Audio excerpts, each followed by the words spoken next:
It's quiet in here this evening. Okay, it is now, I'm going to call our meeting to order at 7:32 PM. Welcome, welcome, welcome, everyone, to our regular meeting of the 77th City Council, and this Tuesday, February 18th. So we are going to start with the invocation, and that is going to be Pastor Karen Master Giovanni. And so, Karen, so good to see you. And that'll be followed by the Pledge of Allegiance by Larry Spicer. Good evening, everyone. Let's pray. Dear God, we thank you for everything you've given us. Thank you for this day and for the opportunity to come and gather this evening in the beautiful, welcoming city of Monrovia. Thank you for the mayor, the city officials, the citizens, and everyone who's come out to participate in the city council meeting.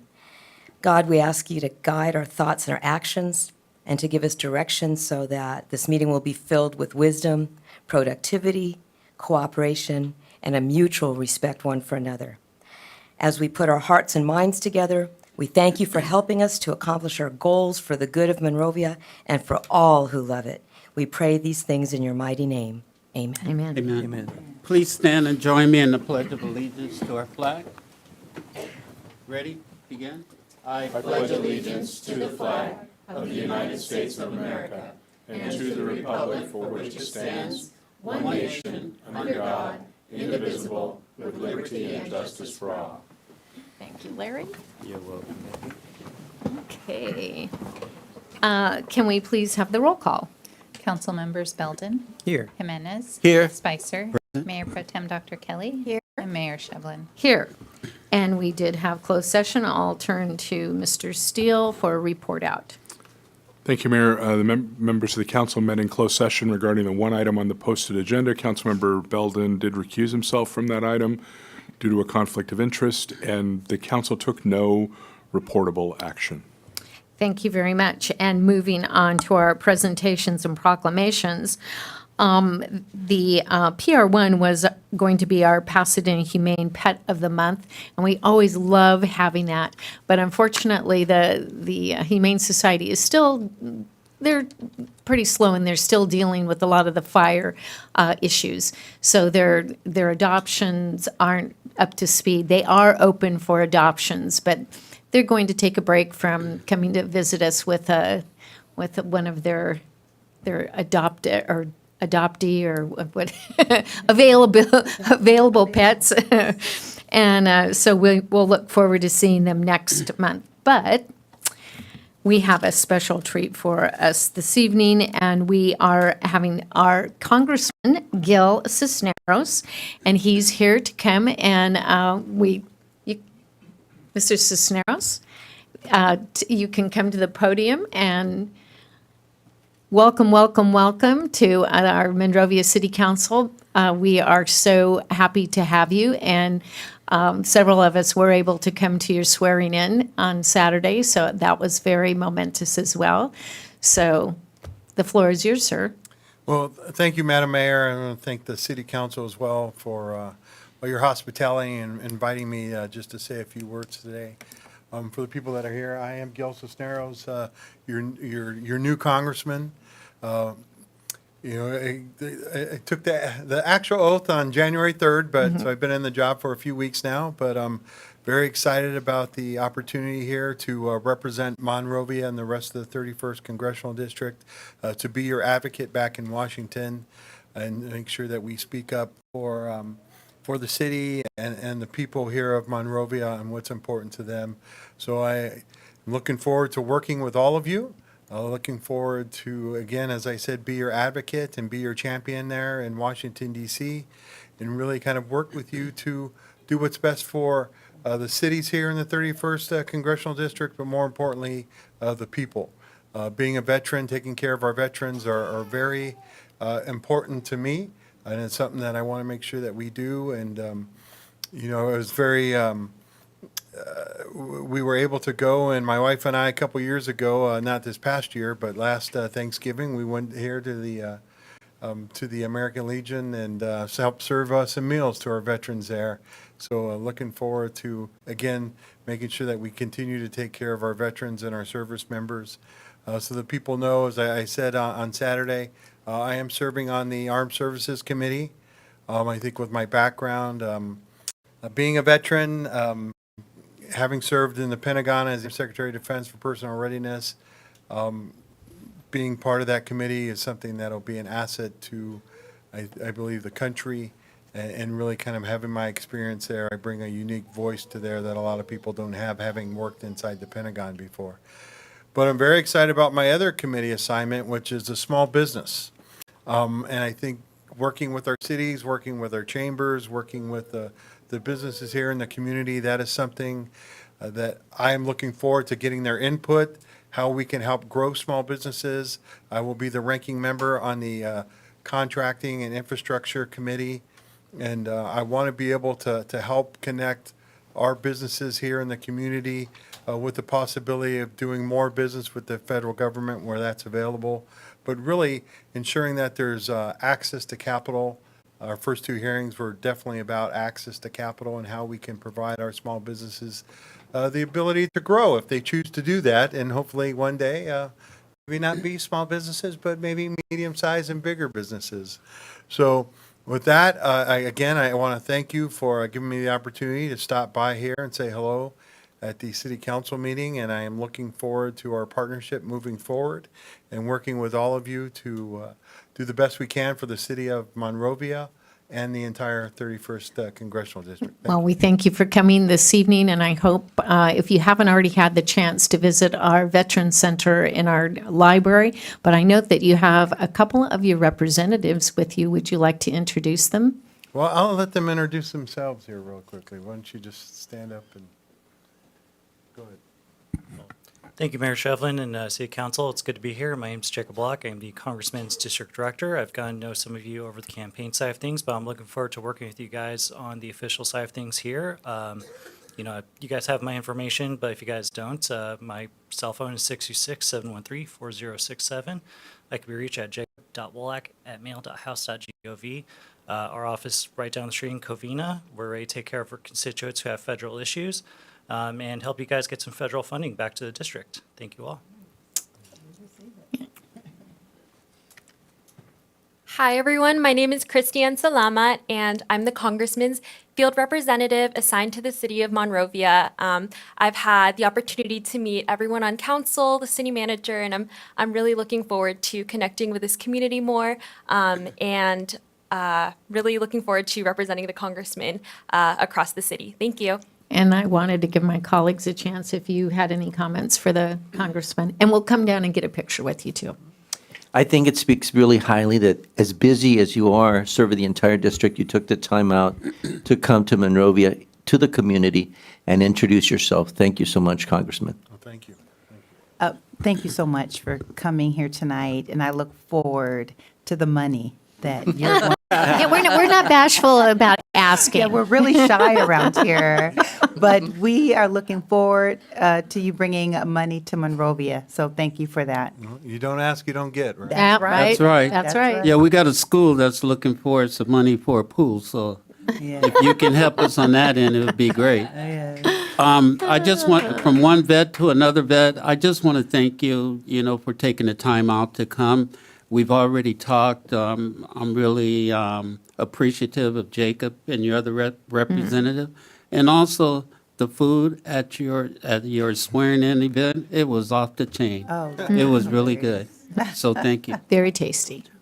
So Thank you so much for coming out tonight, and we're looking forward to working with you, of course. It's a challenging time to be visiting us and thinking about what's going on in Washington, so thank you so much for taking that time. And, just bringing back the Monrovia dollars back to Monrovia from D.C. Thank you. Yes. And we'll come on down and get a picture.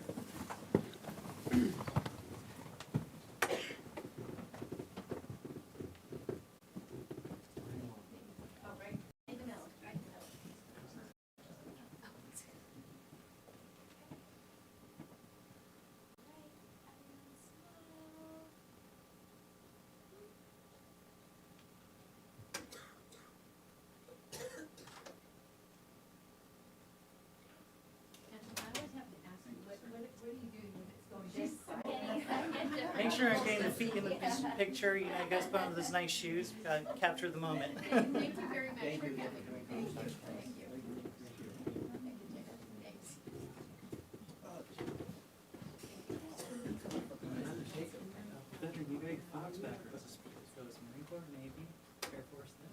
Okay, what can you? Rarely you at least have it. Yeah, okay.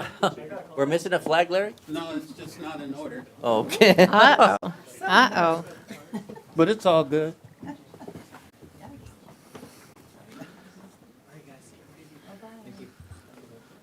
Okay, I have in my memo that for a presentation, Spencer Abbott is,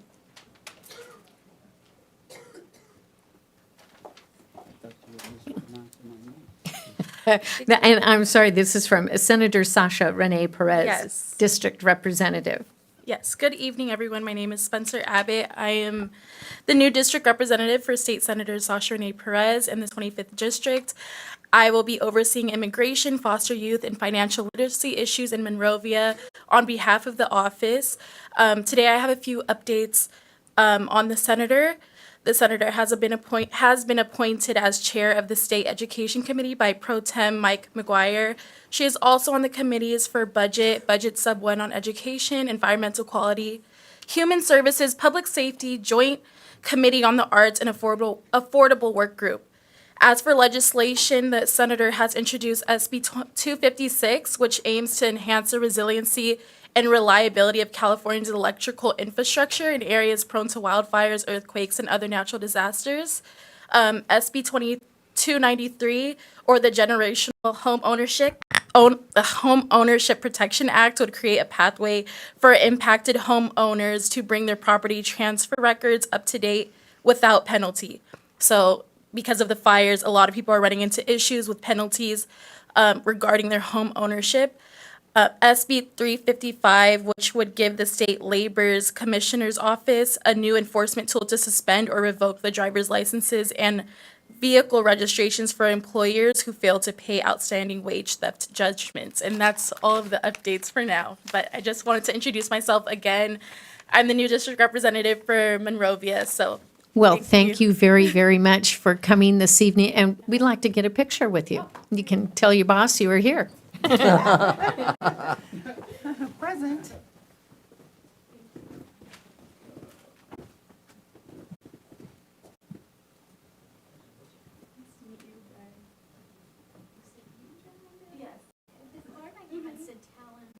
Oh, on the back.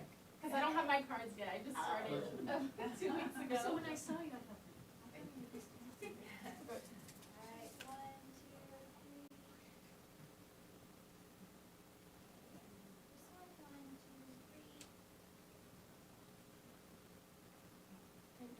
so I apologize. No, no worries.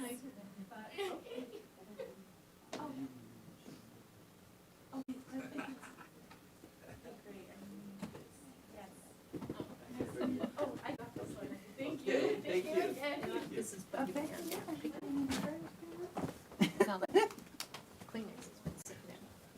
Hey, Lauren. Well, that was very nice to start off the meeting with visits from a couple of our representatives. So thank you very much for coming and visiting us. Okay, moving right along then, we have our student government representative report, and we have Jasmine Rodriguez this evening. Good evening, Mayor Shevlin, members of the council, and members of the community. To start off, our spring sports are starting this week. Baseball, softball, boys tennis, boys volleyball, swimming, track and field, and lastly, girls beach volleyball. Secondly, Mr. Monrovia is being hosted on March 6th at 7 p.m. This event is sponsored by Donna Baker and Gina Ammon. The Jostens Renaissance Conference will be on March 11th with about 600 students attending from all over the San Gabriel Valley. Lastly, the WASC Acceleration Team will be here the first week of March on campus. Thank you. Thank you very much. Any questions for our representative this morning? I just want to make it morning. Well, thank you very much for coming. And again, you can stay, you're welcome to stay for as long as you'd like to the meeting. Then we are going to go ahead and move on. We don't have any changes to our order of business that I'm aware of, so we will move right on to the consent calendar, which are items CC1 through CC 15. And they're all considered normal and can be acted, ordinary business and enacted in one motion. So unless there's something that needs to be pulled or questioned, do we have a motion to approve our consent calendar? I'd like to make a motion to approve the consent calendar CC 1 through CC 15. Second. We have a motion and a second, and then without objection, then so approved. Moving on then to, then this is the time for our public input. And so we encourage the community to come forward with things that they'd like to share with us, items that are not on our agenda at this time, although you can also speak on agenda items as well. Just fill out a speaker card and come forward. I understand Alice has some speaker cards. So at this time, We'll begin with Julie Bank. Julie.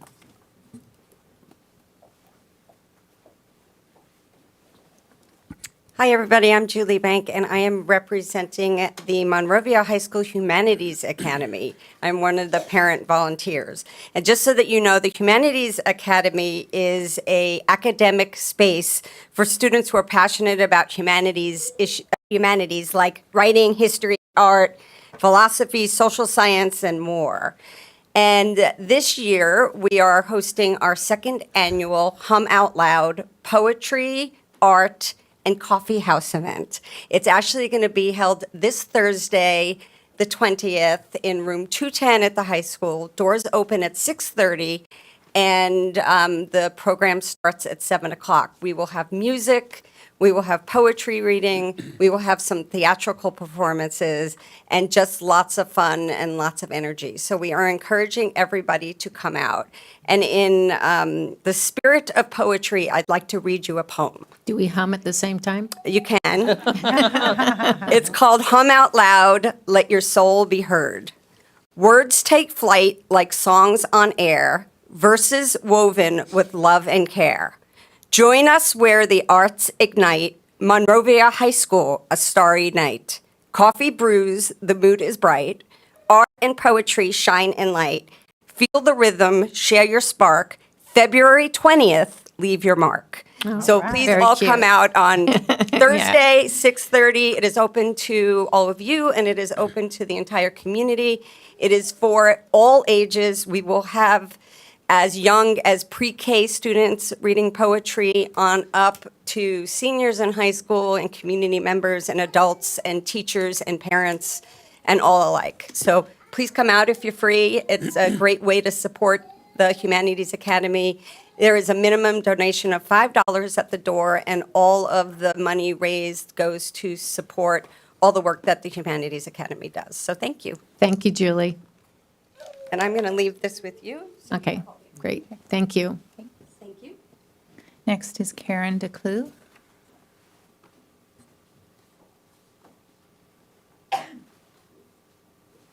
Hi, Karen. Good evening, City Council members. Nice to meet you. I'm Karen. I grew up in Monrovia, and when I was 15 and a half years old, I was certified by Gretchen Esparza to be a lifeguard through the ROP program at Monrovia High School. In my first ever job interview at Monrovia Community Center, the interviewer asked me what aquatics in Monrovia meant to me. I'll never forget that moment. I talked about learning to swim at Monrovia High School as a first grader, then going on to summer rec swim to dare my friends to jump off the high dive. I missed that high dive. I talked about joining the youth swim team and how that prepared me for the high school swim team. I had just made varsity. I got the job, and soon after I turned 16, I was employed by the city of Monrovia, working 30 to 40 hours a week as a summer lifeguard. There are about 20 of us, kids using their summers to earn a little extra money and commune with their fellow Monrovians. During rec swim, parents would pay 50 cents to drop their kids off for 2 hours. We knew who the regulars were. They were kids whose parents needed a cheap place to get them out of the house to get a little exercise and burn off some energy during the day. we would see them almost every day. When I think back to those kids, I am so grateful that we had a wholesome place for them to spend some time during the summers. And I honestly wonder what those families are doing now. Affordable swimming lessons is a basic Parks and Rec service that should be first line in any Southern California city, and Monrovia is not providing that right now. Summer rec swim is the embodiment of what community is all about. Young kids playing, older kids making some money, and all of them setting down their darn devices for a couple hours to engage with their community.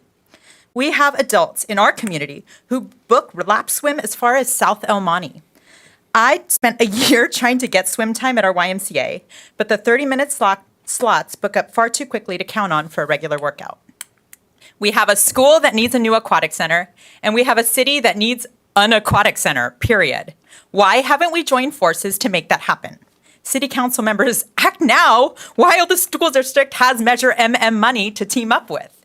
They promoted that bond to fix our pool, but they need help to build us the new facility that we truly deserve. If we can use some Measure K money, team up with the district, and look into alternate sources of funding, we can do this, and we can provide a new aquatic center for Monrovia. The one we have now is 40 years old, which is an embarrassment. My 3 kids are in club water polo and swim teams that have high demand to rent pool space. My son's swim team rents out 3 different pools, and my daughter's water polo club rents Temple City Pool for 26 hours a week, generating between $10,000 to $15,000 a month in revenue.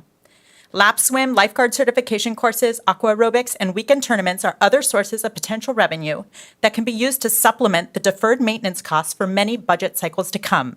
Of all the investments, this is one that can take care of itself. I'm going to be with MUSD for another 11 years, but I'm going to be a resident of Monrovia for the rest of my life. Yes, I want my kids to go to a high school with a decent aquatic center, but more than anything, I want a decent aquatic center. Please work with our school district to build a new pool for all Monrovians to share. Thank you. Thank you. Next speaker. Rebecca Frederick.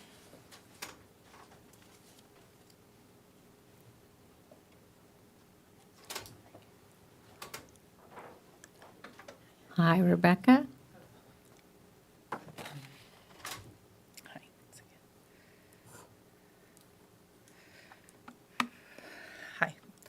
Hi, my name is Rebecca Frederick, and the MHS pool was my family's home for almost 2 decades. The opportunities were so beneficial that were provided by the city and the club team and the high school that I can't even express how much we got out of them, especially as a lower income family when I was growing up. We were able to participate in the city swim team and then the high school and water polo teams. My sisters were both able to work as lifeguards, and then my younger sister went on to be the assistant coach at the high school, and then also an assistant coach at a local club team, all through the city, the high school's pool. That same sister, I have a picture, started at our low-key, very minimally competitive swim team when she was 4 years old, and here she is down in the bottom, and I'm up in the top. And all 5 of my siblings, we all swam at the same time at this pool, and she ended up making it almost to the Olympic trials. So, and starting out in our city's pool. My brothers and I still swim for exercise, but we have to drive either to DeWarty or to Arcadia to be able to do it, and that's really disappointing. If the MHS pool was not available when I was growing up, as a family, we would have not been able to participate in the way that we did. Having us all in the same program gave us a unique bonding experience that allowed us to grow up together, both in skill and as a family, and being able to have us all in one pool at the same time made it feasible for my single mother to have all her 5 kids in a sport. I'm devastated that the kids of today in Monrovia do not have that opportunity. Please work with the school board to renew the partnership of joint use that we once had. The pool is in desperate need of an overhaul, and together the city and the school can fund the building of a new facility that will benefit the entire community. Thank you. Thank you. Michelle Seraphin.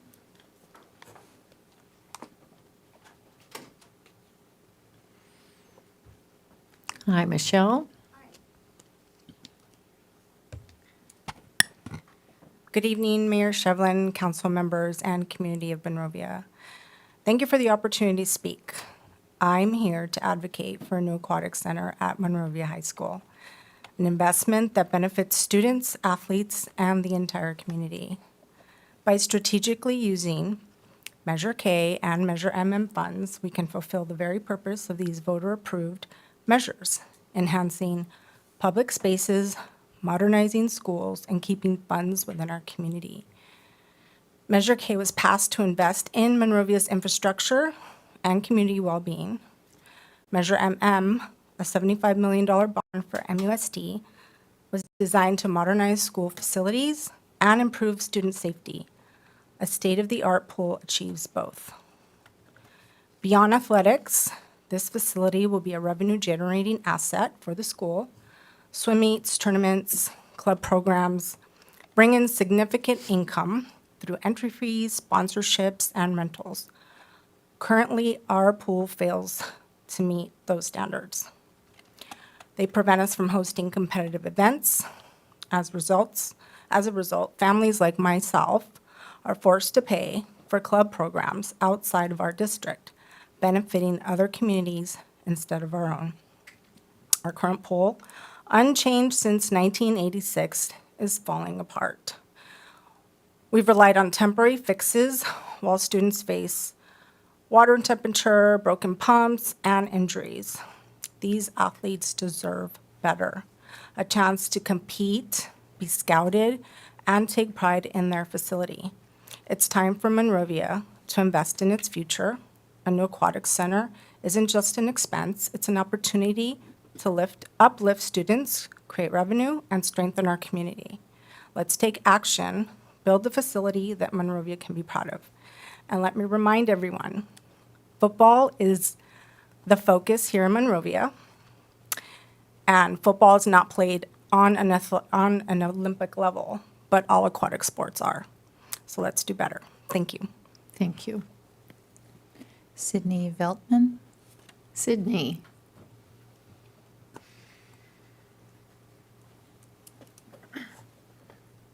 Hello, City Council. Ooh, that was okay.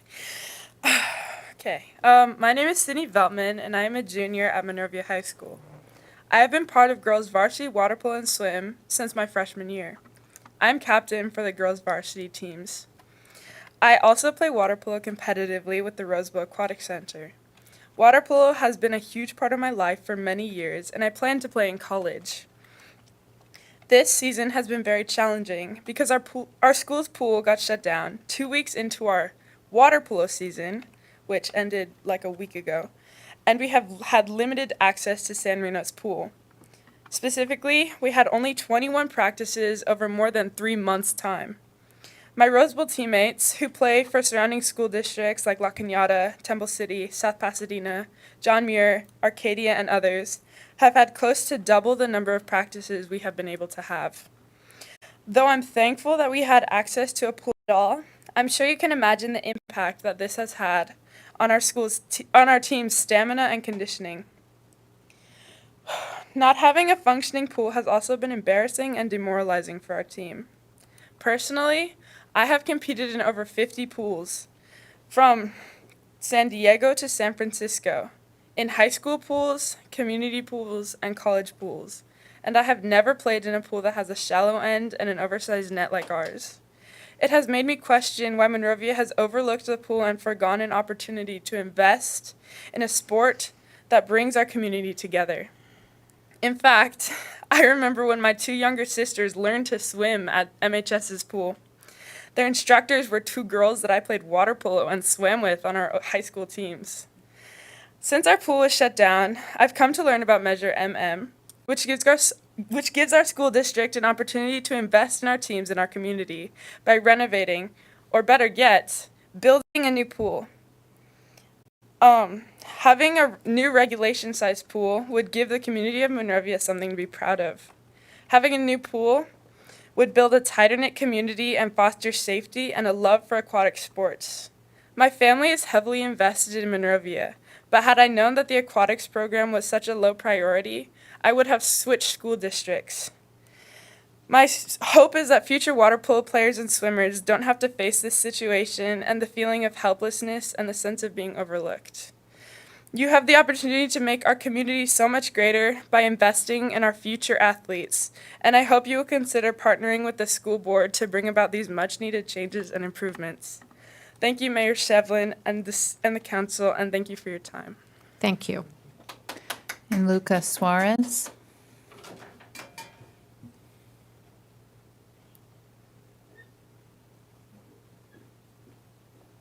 Hi, Luca.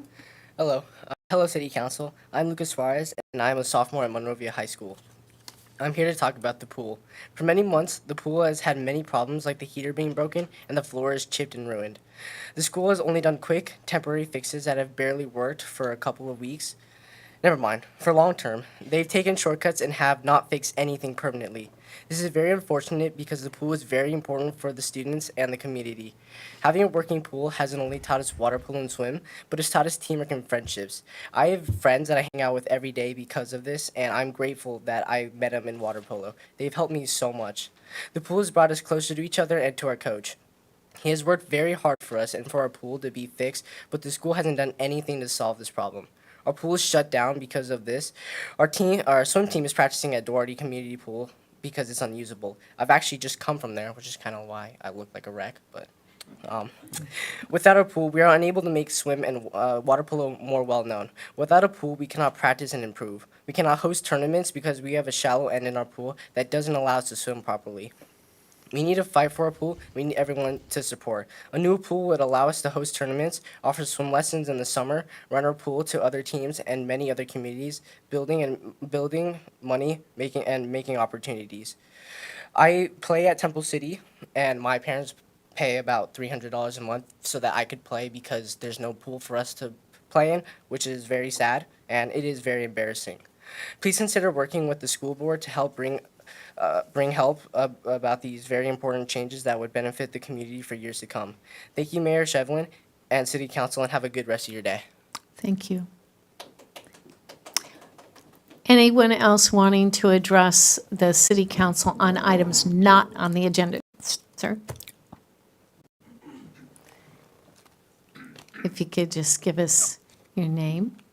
Yes, my name is Ryan Birch. Oh, hi, Ryan. Hey, sorry that. I'm gonna have to stop wearing the hat. I know, right? So we came here tonight. This is Darren, my partner on the Route 66 mural.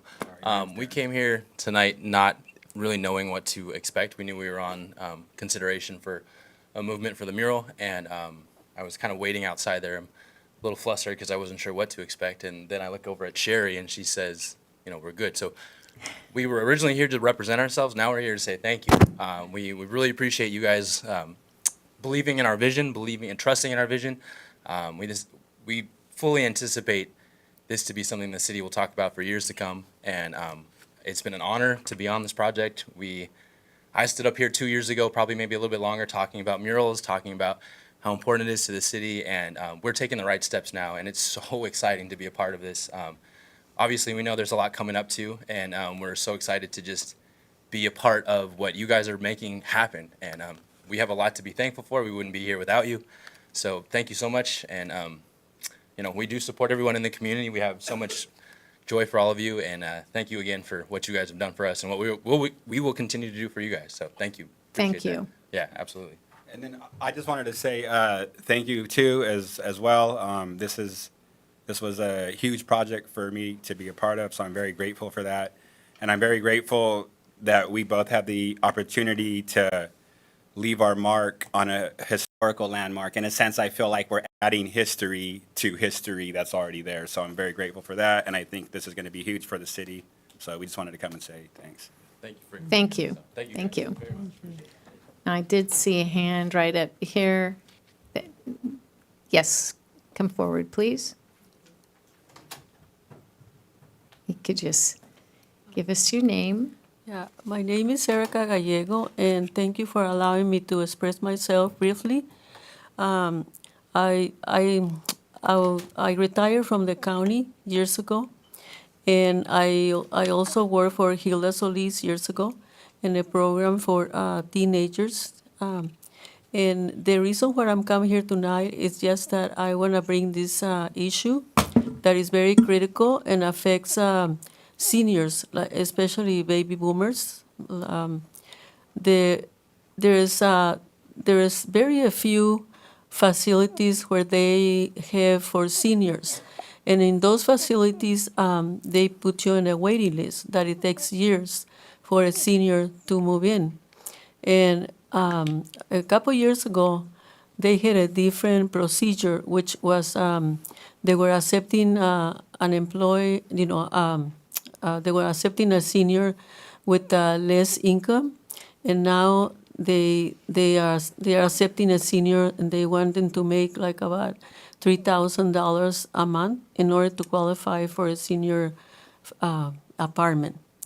And I can see that this city does not have enough housing for seniors, and it's very critical because the inflation that we are facing right now, and the money that some seniors they get, is not enough, to qualify for a senior housing.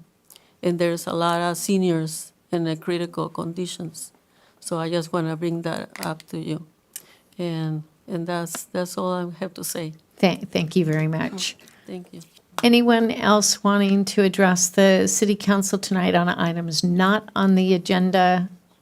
Okay, not seeing any, then I will close that portion of our meeting, and we will move on then to, we don't have any public hearings, but we'll move on to the reports of city manager and staff.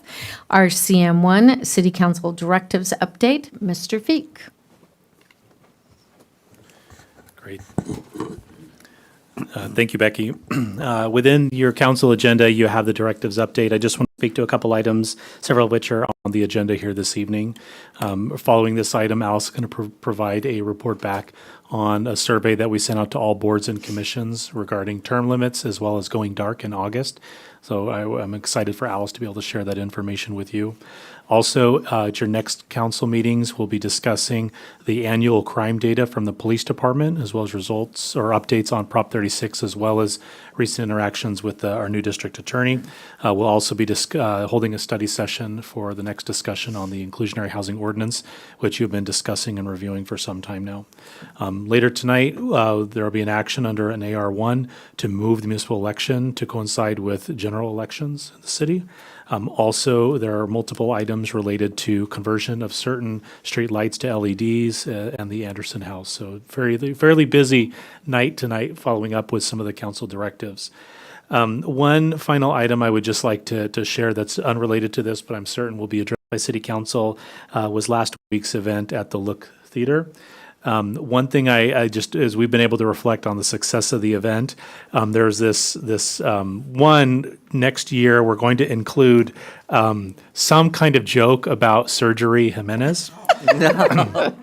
It sounded so good. But perhaps more importantly, if you all recall, there was a moment at the very end of the presentation when Becky was speaking, and there were slides behind her, and people were kind of oohing and awing. Becky had to turn over her shoulder and look at the photo. What I think the general public doesn't know is the amount of work and the production that goes into the state of the city, as well as the intense level of trust that you have for staff, where council members don't know what are on the slides behind you that you're presenting on. And what I think has made the event work has just been all of the team building and the joint effort between city council and the staff that not just happened for State of the City, but that happen over the course of a year and just are continuously happening. So I just want to say thank you very much for your trust in us, and certainly to the staff who did such a phenomenal job at the event. Very happy with that. But that's my report on the directives update this evening. Any questions of Dylan? Okay, then we'll move on to, thank you, Dylan, move on to RCM2, Boards and Commission Survey on Term Limits and Cancellation on Meetings in August. And that is our very own Alice Atkins. Thank you, Mayor. Well, I am happy to be able to report back to you guys this evening the results from a recent survey for boards and commissions on a couple of different topics. As you know, for actually 30 years now, the City Council has canceled the second meeting in August. This is allowed by the Brown Act and also the Monrovia Municipal Code. Late last year, the City Council talked about some of the options and considered having boards and commissions go dark in August as well. One of the reasons is it just affords a time for kind of recouping and having some extended vacations. Also typically a quiet time of year. Following that discussion, you asked staff to go ask the boards and commissions what they thought on that topic, as well as to check with them on term limits for boards and commissions. So on February 5th, we sent out a survey to all the members of the Planning Commission, Historic Preservation, Community Services, Library Board, MOTAB, guess that's it, sorry, I named 5, asking, one, if they were in favor of going dark in August, if they were in favor of having term limits for boards and commissions, and if they were in favor of term limits, how many consecutive terms. We had a good response, 28 out of 33, actually across the board, 1 from each board or commission did not respond, so pretty good participation. So overall, on the topic of going dark in August, 2/3 roughly were in favor of going dark, with 1/3 not so much. When you divvy it up by commissions, you can see that Planning Commission was split. I kind of have these in order of when they meet in the month. So Planning Commission and Community Services both meet in around the 2nd week of the month, MOTAB in the 3rd week, and Historic Preservation and Library meet in the 4th week. So you can see there the results of in favor or against. There were a few comments, an optional field for comments, and so you can see here for Planning Commission, I think the concern seemed to trend towards just impacting development and timely processing. For Community Services, the one comment we had was it was okay to go dark with the option to convene again for a special meeting if needed, which is an option for all of them. MOTAB, there was a member who was concerned about going into 4th quarter and having time to discuss things. And 2 were kind of 50-50 on either option. In Historic Preservation, again, the concern of just being able to meet the public needs. And then just being mindful of impacting housing availability if decisions aren't made. And Library Board made the point that they are already dark in both November and December due to how close it falls to the holidays. And with a lot of summer programming, that there is still value in keeping that August meeting. So then moving on to term limits, 3/4 were not in favor of term limits, with 1/4 of them thinking that could be a good idea. Again, pretty clear results on that in terms of in favor and against. And then really in favor of term limits, not a lot of extra comments, just one suggesting that if there were term limits, then giving them the opportunity to reapply after one term off. That was 2 people in terms of how many terms if there were term limits. 2 responded that a 2-year limit was good. 4 responded that 3 were good. And 1 suggested 4 terms. Those not in favor, a lot of it was continuity and just sort of choppy business, not having that institutional knowledge. Some thought that the interview process allows the opportunity for new people to serve. And there are at times limited pools of applicants. And that concludes the summary results. I'm happy to answer any questions or kick it over to. Is this an action item this evening or just a report of the survey? No, I think the survey results, we wanted to share them all with all of you, so we have them. I think the next steps for us will be to return to the city council at a future meeting with actionable items for you to consider. So I think based on the survey feedback, I think we would bring something, I would recommend we bring something to city council about going dark in August.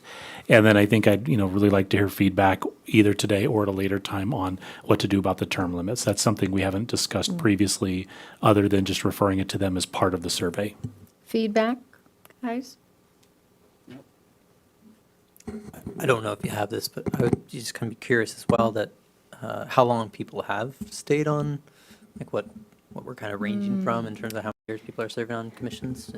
Or maybe you already Give me have it. 1 minute, I could pull Oh, it up. no, But no, off the fine. top of my head, I mean, there are some, I think, that have gone I mean, at the highest side, 6 or 7 terms. Yes, most of them are 3. 18 years?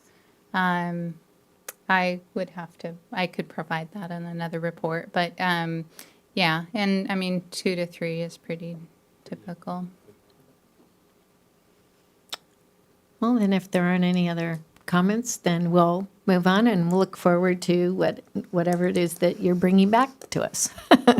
Thank you very much. I will comment, the only thing I didn't realize, and I think that's kind of nice, the options that if they did want to meet in August, so I thought that was as needed. Okay, then we will move on to reports of city council members and subcommittees, and I am going to start with Mr. Jimenez. Thank you, Madam Mayor. One of my passions is supporting small business. And here in Monrovia, we have a business, Willie's Vintage, which celebrated 10 years in business. They had Assemblymember Fong's chief of staff come to celebrate to their place of business. They were also voted best vintage, quality vintage in the San Gabriel Valley by local media. They had a great turnout, had lots of friends, and I think that's the beauty of our capitalist system, the small business that really makes America prosperous. I want to also talk about the state of the city. It was a great celebration of Monrovia. The accomplishments of this past year that the entire community can be proud of, as well as a peek into 2025. I know we had a full house in the theater, and there was also some spillover into a second theater, I was told, as well. But more importantly, rather than patting ourselves on the back, it was an opportunity to say thank you to the first responders, the EOC team, many of whom are in this room right now, the volunteers and staff that helped us during our recent wildfire. So I think that we can't praise them enough. Another success story is our job fair that we had. I'm going to leave most of that to Council Member Larry, who was there. He was witness to the over 400 job seekers and nearly 50 employers ranging from Disney to law enforcement and government agencies. It was raining and people were standing outside in a huge line. That's how successful the event was. And lastly, the majority of the Monrovia City Council went to the swearing in for our new congressman who was here tonight, Gilbert Cisneros. I think the city of Monrovia was the only city that had the majority of the city council at his swearing in ceremony, as well as a Monrovia school board member. The auditorium was a full house. Monrovia, of course, very well represented. As a personal aside, also attending was my former boss, now retired State Senator Charles Calderon. I was his first intern when I was in college, so it was an inspiring moment for me because as a young man, he was a role model that saw the importance, the idealism of public service. So I came back really, really happy that he was there. He said he remembered me, but it's been a couple of years, so I think he was just being polite. Thank you very much, Madam Mayor. That's it. Thank you. Dr. Kelly. Thank you, Madam Mayor. I'd like to just bring something forward to the council. On March the 3rd, I will be attending a meeting as I am part of the EENR committee with the California Council of Governments. And that is, for those that may not know what that acronym is, it's the Energy, Environment, Natural Resource Committee. And on March 3rd, we are going to be making a recommendation or giving our feedback that would go to the Council of Government Governing Board concerning SCAQMD, PAR 1111 and 1121. And for those that are listening, I will go ahead and explain what that is. Rule 1111 is specific to residential furnaces, and Rule 1121 is specific to water heaters. The proposed rules would be requiring residents and developers to transition to zero-emission appliances within the next 2 to 5 years. And I'm just trying to give a quick overview. The AQMD goal of reducing nitrogen oxides emissions over baseline levels by 2037. And as of now, there is a public hearing in May of 2025. And I'd like to recommend to Dylan a letter from our city in opposition. And here are some of the reasons why. Over 250 comment letters were received from a public workshop that was held on October the 3rd, 2024. 20% of the letters supported the rule concept.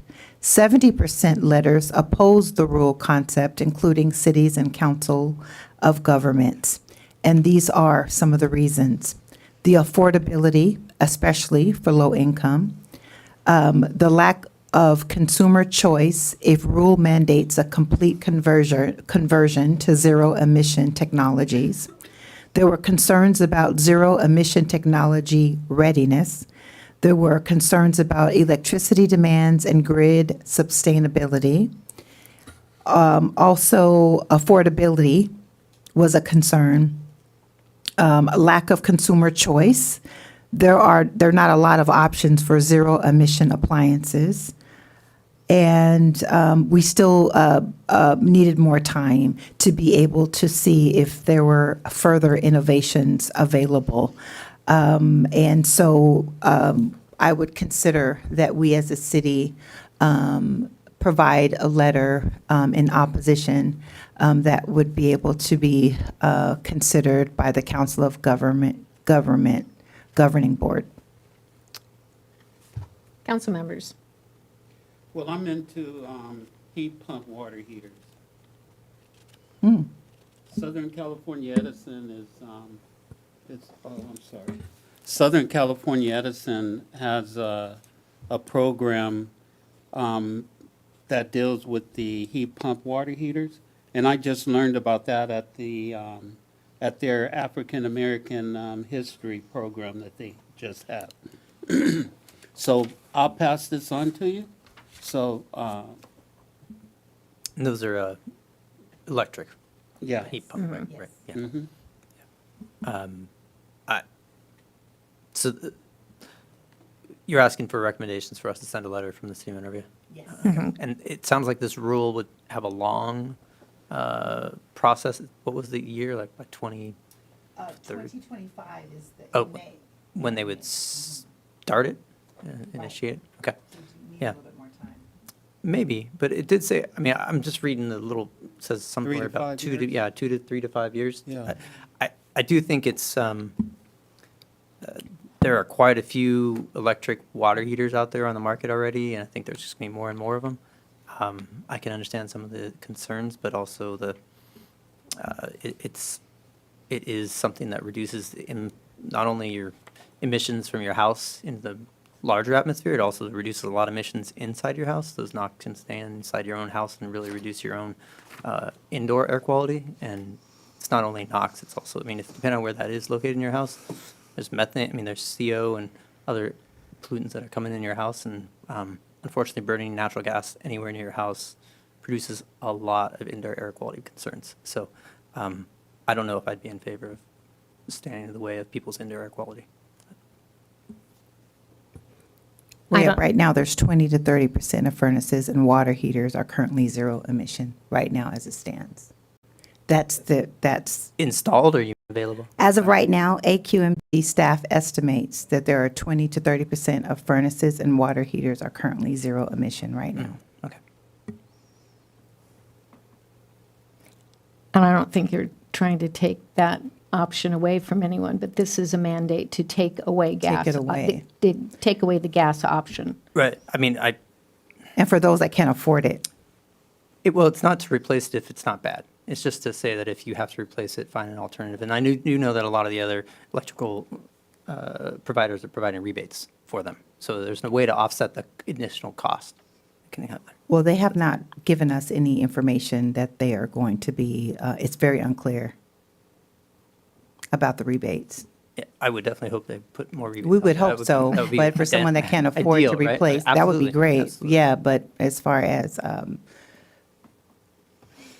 Sergio, did you? low-income You know, families. it's mandatory, yet it says that appliances are voluntarily replaced. So is it mandated, It would be mandatory. or is it voluntary? So if you look through the there's two rules. Okay. And if you look through the two rules, they've actually had a couple different iterations over the last probably 6 months to a year. But right now, the basic summary is that when anything is either broken and needs fixed, or when it's voluntarily replaced, it has to be a higher efficient model. So what could typically be a $100 to $200 service repair for a gas system, if they're now required under a rule that it can't be serviced and they have to upgrade it, it could become a multi-$1,000 fix. So if it's not broken or fixed or voluntarily replaced, it can continue? Correct. Okay, and that is to take into consideration financial hardship of the individuals involved? I don't think it takes into consideration anything other than if you've got one, you can keep using it until it breaks or you need to replace it. Okay. I think in the past, one of the rationales that we've tried to encourage has been focus on the incentive before you ban or prohibit it. I think that's why a lot of the feedback that cities have given resulting around financial assistance. Provide an incentive, provide a grant, provide a rebate Right. to residents who are converting voluntarily to give that first flush of people a financial reason to do it. But at the time of the proposed rulemaking, even till now, they're still working through what an incentive program would look like. Will our rule, Dr. Kelly, take that into consideration, providing some sort of financial incentive for people to change? That financial consideration would not be coming from our end, it would be coming from their end, From whose end? from the SCAQMD. Okay. That would be on them, so it wouldn't be for us to provide that. Okay. And as of now, it's not being provided, and so that is where the big concern for those that are going. That's where my against it concern is. Is for people not, so there's a mandate that this must happen, and we all want efficiency for sure, but there's no financial incentives for those that cannot afford it to make these changes. So is there an option for us to wait and see before sending a letter forward? Or maybe if we send a letter that took into consideration our concern with the financial aspects of it, putting an additional burden on people, we need to have a system that provides the AQMD will bear the financial burden for those that financially can't pay. Yeah, I think that would be, definitely I support something. think that what she's asking for was direction, though, and voting at the March 3rd. Yeah, I have a meeting on the ENR meeting, which at that time, they're going to make a recommendation to the governing board. The actual AQMD doesn't take another vote, and they've moved it several times. May, what'd you say it was? May something? It's May Yeah. 2025. So whatever decision is That you all in the want. vote of the ENR, that would take that to the governing board. I don't want to put words in front, but it sounds like if we, If we wanted to do our Right, own, right, right.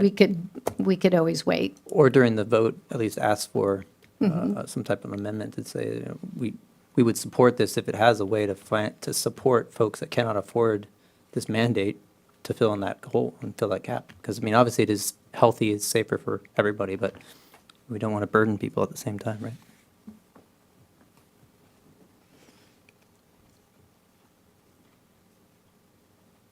So I personally oppose it, but I think for many reasons, I don't like putting all my eggs in one basket where you have total electrification of utilities. There are very good clean energy using natural gas. In the affordability aspect, there are a lot of people that this would, and I get your point about asking that there be some type of help for people. If that's what is going to be put upon us, then that they help pay for it. So for your meeting, are you, I guess this is direction for Tamala. So you can say oppose unless oppose unless you have the financing. How about staff, we have a lot of the details and information, we can prepare a letter that basically summarizes what we've talked about. We like efficiency, we like the improvements, we like better air quality, but it's lacking the financial rebate program to benefit those for the transition, something to that effect. And we'll be sure to get that to Mayor Pro Tem Dr. Kelly before her meeting in early March. I think we're also overburdening our undeveloped electrical grid, so that's my 2 cents. Okay.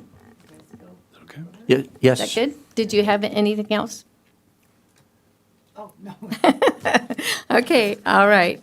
Mr. Spicer. So the job fair that we just had over. It was awesome. Yeah, it was.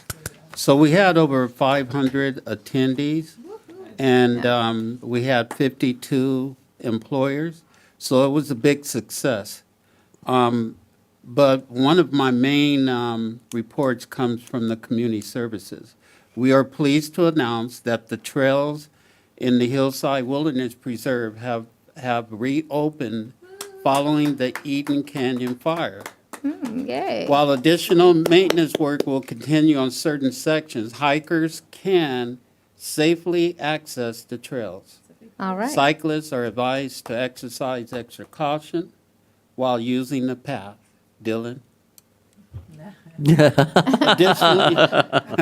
Additionally, the City of Monroe will be hosting the annual Homelessness Point in Time Count. Volunteers are encouraged to participate by attending the event at the Community Center on Wednesday, February the 19th at 8 p.m.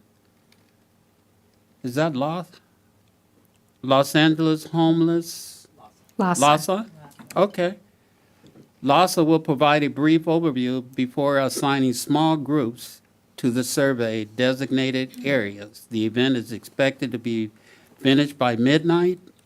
Those interested can also register online at www.theycountwillyou. Wow, that's weird. www.theycountwillyou.org. You got that? They count? Oh, my God. I'm looking right at it, too. Okay, www.theycountwillyou.org. Thank you, Craig. You're awesome. Okay, the swearing-in ceremony. I had the honor of attending the swearing-in with my colleagues, and it was really a significant event, even though, like Becky said, it didn't start on time. But the commitment to supporting our representatives and their efforts in serving our community. Also, the goal line, there's a goal, I've been serving on the Gold Line Construction Authority for 13 years, and as a liaison for the council. And as of January 3rd, 2025, the 9.1 mile, 4-station Foothill Gold Line light rail project from Glendora to Pomona has reached substantial completion. Woo-woo. Finally, both on time and within budget. The milestone marks the project transition to LA Metro for final testing, training, and other preparatory tasks leading up to the passenger service. While the official start date for Metro A-Line service has not been announced, it is anticipated to begin in the summer of 2025. Further updates will be provided as they become available. I was going to show a update, but it's 8 minutes long, so it'll be on Dylan's update, okay? And Madam Mayor, that concludes my report. Thank you very much. Do they have any, do they anticipate what date that line will be open to Pomona? Summer of 2025, All right, okay. somewhere along that line. Somewhere along that. Okay? I Mr. think it'll be August. Oh, I think it'll be around there. all right. Mr. Belden, Thank you, Madam Mayor. So I have the pleasure to serve on the Clean Power Alliance's board as the liaison essentially for our city and city council. And just a couple updates on that. I know it's our bills, since many of us are on CPA, it's a little confusing. There's now 2 items on your bill. One's from Edison, one's from CPA. The Edison or SCE bill portion is the cost to deliver your power. So all the lines, I mean, we know they're working on those right now, right in Altadena and many other areas. And if you were not on CPA, you'd see the same thing. They just are lumped together right next to each other, so you don't notice the difference. There's a line for delivery, there's a line for how much the cost to actually buy that power is as well. So those of us that are on CPA, we see 2, they're split. You'd still see them on Edison bill, it's just not as clear. So CPA is not charging you extra for your power, it's just clearly delineating the cost of the power that they generate and buy and is provided to us. Just pointing that out because, yes, costs are going up. Edison costs have been ratcheting up consistently for the past 2 years, those delivery costs, and they are much greater increases than what we're actually getting charged for our generation costs. And CPA acknowledged that, and they actually decreased the rates for, I believe it's starting in March. We just voted on it, but they're going to decrease even for Monrovia about 18% on your generation cost, right, is going to go down. But the cost to deliver that power has gone up so much that you'll probably see just like an even bill. So Edison is saying, okay, if you're going to bring it down, we're going to ratchet it up. Oh, yeah. Oh, my God. Yeah. So just to let everyone know that the CPA is doing a good job trying to look out for the best interest, honestly, of everyone that they're providing power to at a very, very cost-effective rate. It's almost to a point where the organization actually almost losing a little bit of money there, but they have the capacity to make sure that that is. But they felt so strongly, and all the board members felt so strongly that people should be paying a reasonable rate. That that's why we voted to make sure that that cost is shown. It probably will go up again in I think it's a summertime or October time, but then it should actually go at the same time that another rate goes down. And also some of this is to make sure that our rates, that CPA rates are the same as what Edison is charging for generation rates, so that there's a similar bill comparison as well. That's the ultimate goal. And just a couple other things that CPA does have. They do have some additional incentive programs. You know, Edison still has those incentives, of course, available, but CPA is rolling out a new one for low-income air conditioners. So there's a rebate program that's coming out, and it's just opened up. So if anyone knows folks that are looking for an air conditioner, like a window unit, it's about a $300 rebate, which is pretty substantial, pretty close to covering the majority of the cost of a air conditioner if you need one. It's all, of course, Energy Star, so they're lower power use as well. And that's my update from CPA. There's a couple other grant programs that they have available as well that are coming out for low-income solar, for folks that want to put solar on their home. But definitely hear the mayor's concerns as well. There are a lot of demands right now on the power grid, and always making sure that it's even more reliable is important. Yes. The homeless count that Councilmember Spicer mentioned, it's a great opportunity to get out. I don't know if I'm going myself this year, but I have gone almost every other year. So it's sometimes a great chance to just see different parts of the city and meet some folks and just learn a little bit more about what some of the our fellow Monrovians are experiencing. It's just staying out there till 12 o'clock. Yeah, it's like 8 to 12. Yeah. Yeah. It's a good experience. And lastly, just a item that I was hoping we might get clarity from. Just wanted to propose it to everybody here and throw it out there. But sometimes we don't have a lot of people doing public comment. Today we did. It was great. I do think it's a little confusing for our general public to understand when they can, when they can't talk, and what they're supposed to talk on. I just hope that we could think about rewording the way we put it in our agenda and probably in all the agendas, because I think it's it's clear in my mind, at least, that when we go to public comment, we're asking people to comment on not just, any topic, right? But then also everything that's on the agenda is really more important because we can discuss anything they bring up that's on the agenda. We can't discuss anything they can't bring up, so it's a little hard for them to understand that too. But I would suggest that we just look at some simpler wording that talks about public input is an opportunity for the public to address the city council on an item on or off the agenda. Make it clear they can do that. And then if the item is not on the agenda, the city cannot discuss the item. It just clarify it that way as well. And then additional, we could, if we also wanted to just add some element there that if you want to express your opinions or have that, you can also share it directly with, either the city manager, us, other ways, just to make it simpler for people to say, oh, I can email somebody if they want to. Obviously, people mostly know that, but I think that would also be helpful for our commissions too, because I feel like we sometimes have a commission meeting and people don't know if they're supposed to talk about the item that's on the agenda because we say, oh, don't talk about the item on the agenda, but it should just be one period of time because we usually don't get that many people that speak anyways, and it should be a great opportunity for folks to provide their input. That's it. Thanks.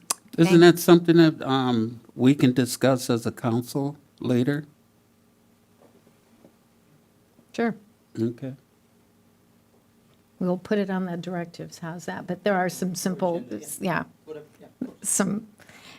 yes, and you can always contact us, most of us at any time, at least by email. We are very accessible. For my report, I don't have much. Yes, I had the opportunity as well to attend the swearing, and it was very nice. And what Larry was saying about it didn't start on time. If you know me, I get there right at the last minute.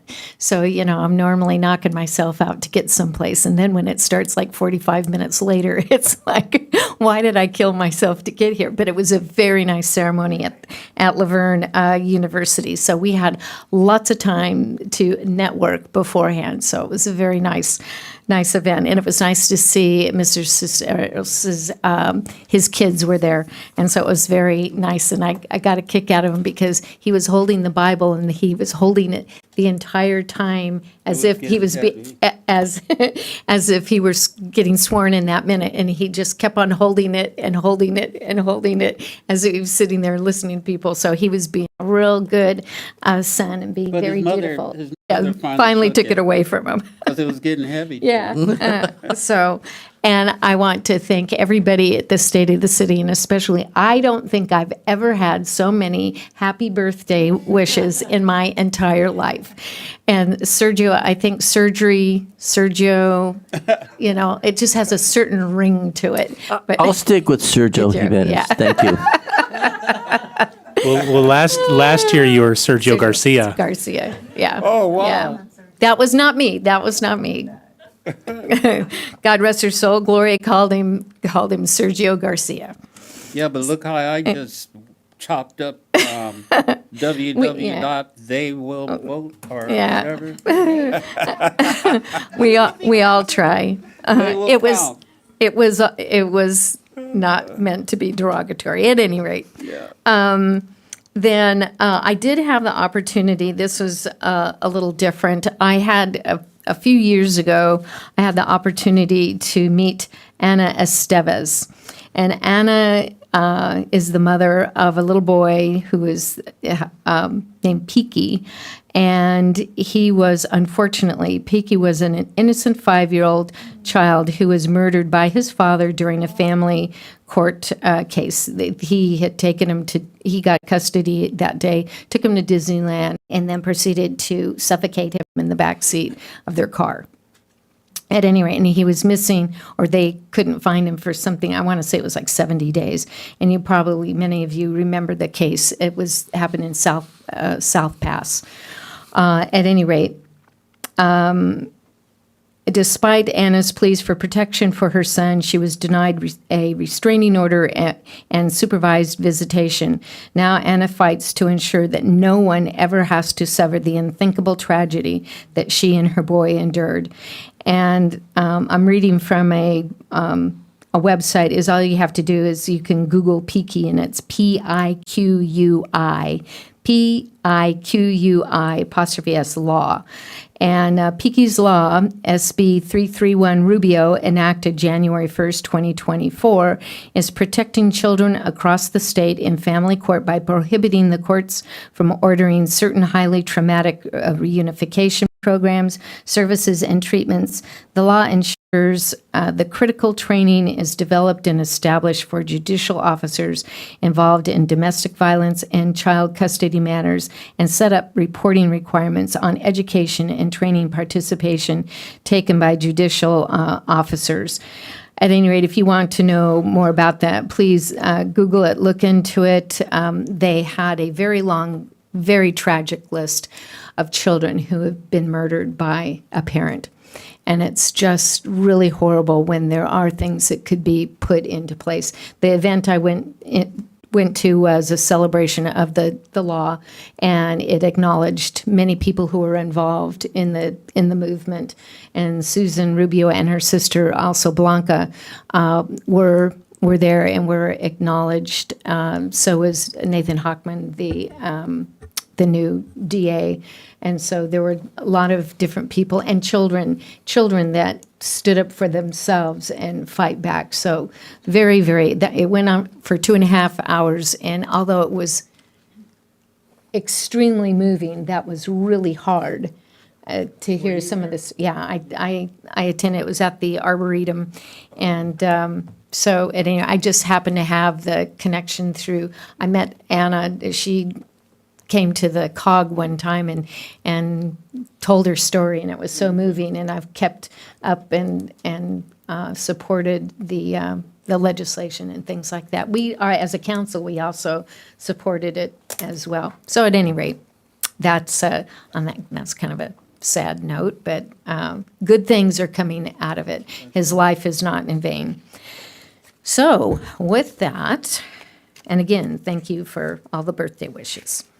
Shevlin, did yes? you do your item? Oh, you know, I do that all the time. I have a nasty habit of doing it. So, yes, it is my pleasure to appoint to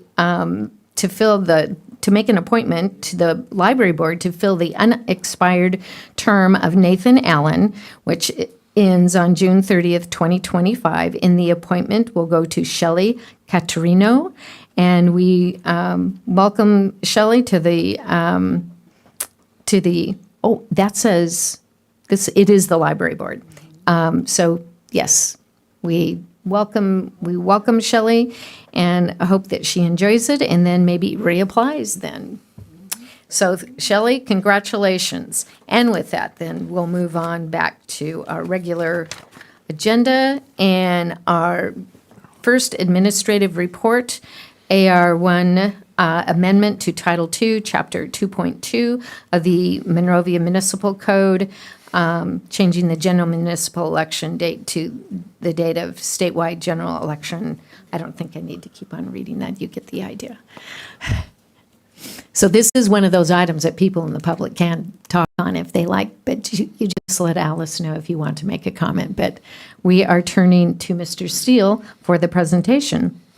Thank you, Mayor, members of the council. I won't spend too much time on the presentation. We've talked about this on a number of occasions. I think I joked that it was my 17th election date change this morning, but it's probably not that many. It just seems like it is. A lot. As the council's aware, under SB 451, and a few years ago, the council was required to choose between holding the general municipal election on the date of either the statewide primary in even-numbered years or the statewide general election in even-numbered years. At that time that the choice was required to be made, because of the rule that says you can't extend council members' terms more than 12 months to change an election date, really the council's only option that wouldn't have resulted in shorter terms for the incumbents at the time was to take the date of the statewide primary. Unfortunately, the legislature kind of messed around with the statewide primary as well, and so we have elections in March in non-presidential, I'm sorry, March in presidential years and June in non-presidential years, which is confusing and creates different lengths of terms and a number of other issues that the council has talked about. And one of the council goals was to bring this item forward to consider changing the date of the general municipal election to November of every even-numbered year, the date of the statewide general election. It is anticipated that consolidating with the statewide general election, whether it's a gubernatorial year or presidential year, will likely lead to increased voter participation, just because those are higher turnout elections in most cases. So it will result potentially in a little bit higher election administration costs through your bill with the county. If the council determines to adopt this ordinance, which would change the date and goes through the full process, the next step would be for the city clerk to arrange to give notice to all of the voters in Monrovia of the election date change before the nomination period opens up next year. That's a fiscal impact of, I think, about $13,000 or so to provide that notice one time. The ordinance would have to be approved by the County Board of Supervisors, which is usually kind of a pro forma thing, but it is a requirement of the Elections Code. So at the direction of the City Council, we have presented an ordinance for first reading, which would amend Title II, Chapter 2.20 of the Municipal Code and change that election date to the first date to the election date in November. There's no other change proposed by this ordinance. It's merely changing the date. Any And with that, I'd be questions happy of- to answer your questions. Any questions of Mr. Steele? If there are no questions or any public comment, do we have a motion to? I'll make a motion. I'll make a motion to introduce, waive further reading, and read by title only ordinance number 2025-02. A second. Okay, we have a motion and a second. Can we please have a roll call vote? Councilmembers Belden? Yes. Jimenez? Yes. Spicer? Yes. Mayor Pro Tem Yes. Dr. Kelly? And Mayor Shevlin? Yes. That's ordinance number 2025-02, an ordinance of the City Council of the City of Monrovia, California, amending Chapter 2.20 of Title II of the Monrovia Municipal Code to change the date of the city's general municipal election from the date of the statewide primary election in even-numbered years to the date of the statewide general election in even-numbered years, and adjusting terms in office accordingly. Thank you. Okay, moving on then to AR2, fixture replacement rate agreement with Southern California Edison related to retrofit of utility-owned streetlights to light-emitting diode technology. And we have Alex Tachiki, our Public Works Director. Alex.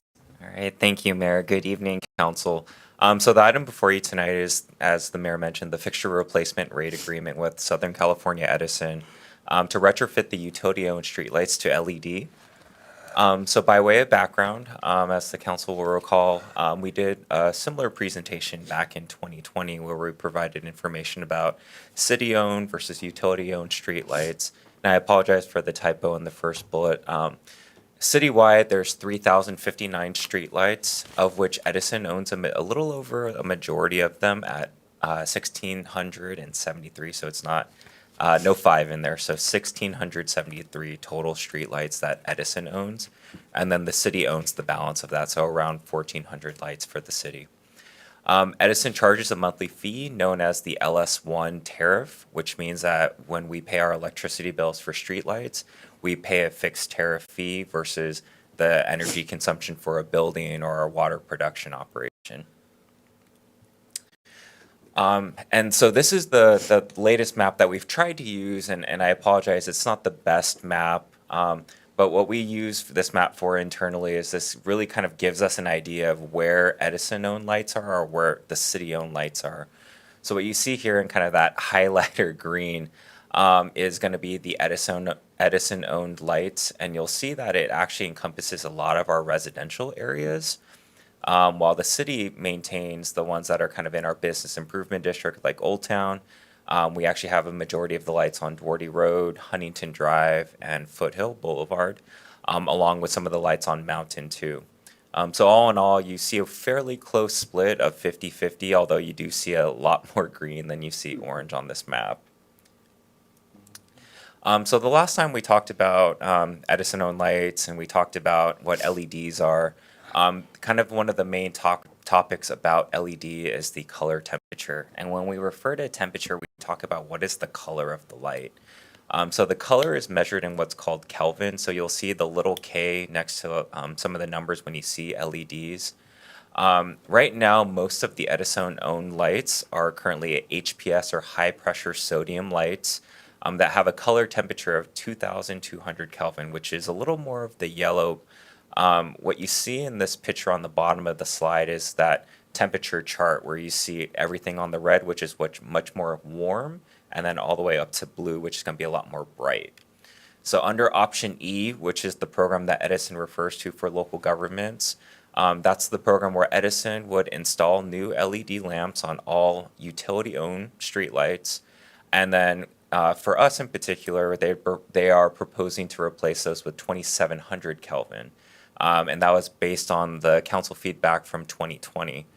So if this council will recall, that discussion centered around whether 3,000 Kelvin was going to be too bright.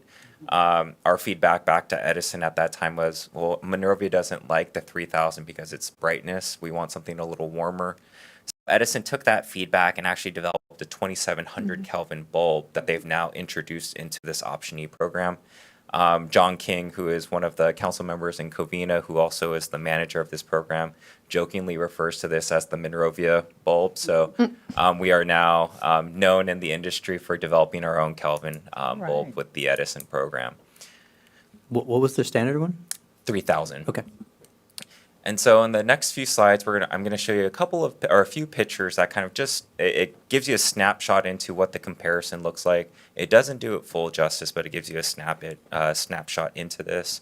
So on Duarte Road, the picture on the right is right at the car wash, and that light that you're seeing there, kind of at the top middle part, that's a 2,200 Kelvin high pressure sodium light.